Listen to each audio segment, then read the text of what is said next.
Hai cidades que visitas e cidades que te acollen. Lugo é das segundas. Cruzar a porta de Santiago é como soltar un peso. Aquí o camiño non remata. Aquí repousa.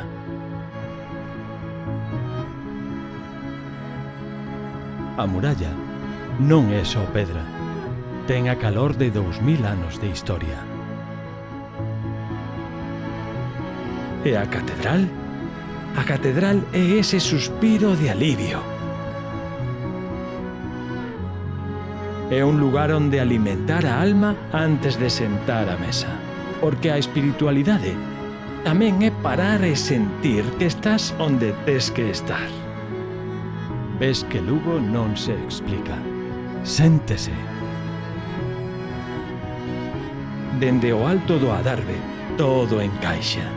É a paz de saber que a beleza reside no real. Un lugar que te abraza e che di: descansa, que xa chegaches. Et edendo, Lucus.